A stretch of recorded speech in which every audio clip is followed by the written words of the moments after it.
आता तुमच्या समोर एक सर्कल आहे, सर्कल मध्ये काही संख्या दिलेल्या आहेत आणि हा क्वेश्चन मार्क आहे, हा प्रश्नचिन्ह आहे. त्याच्या मागे 2 आहे.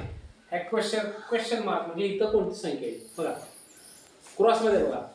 5 च्या पुढे 20 येते, 7 च्या पुढे 42 येते, तर 9 च्या पुढे बरोबर काय येणार? हे काढण्यासाठी अगोदरच्या संख्या कशा आल्या ते बघायचं. समोरासमोर संख्या कोणत्या युक्ती वापरून आलेत पहा. 5 च्या पुढे 20 आहे ना, 5 चोक 20. मग तसं 7 च्या पुढे 5 चा पडा 4 पद म्हटला 20 आलं, 7 चा पडा 4 पद म्हणा, 7 चोक 28.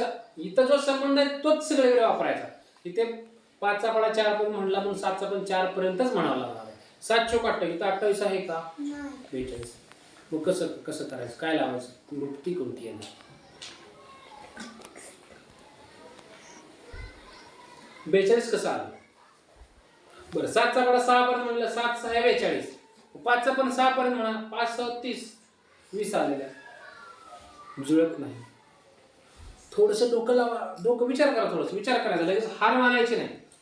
शेवटी मी आहे सांगायला. हा, ह्याच्यामध्ये वर्ग करायचा, वजाबाकी करायची, गुणाकार भागाकार सगळ्या प्रोसेस करून बघायच्या. येते का? पहा आता इथे वर्ग करून पाहू. 5 चा वर्ग 25. 25 मधून परत हे 5 वजा करा, 20 आलं. 20 लगेच काय म्हणतात त्याला, लय आनंदी व्हायचं नाही. दुसऱ्या हे एक लागू झाले, ह्याला पण लागू होतं का बघायचं, मग आपल्याला उत्तर येणार. 5 चा वर्ग केला, परत त्यातून आलेल्या वर्गामधून आपण 5 वजा केले, तर 7 चा वर्ग करा 49. 49 मधून परत 7 वजा करा 42.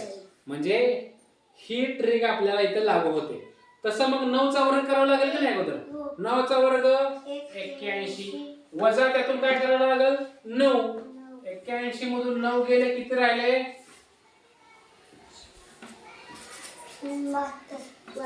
72 राहिले की नाही? आहे का पर्यायामध्ये 72? Yes, this is the correct option 72. समजलं का? कसं विचार कसा करायचा समजलं?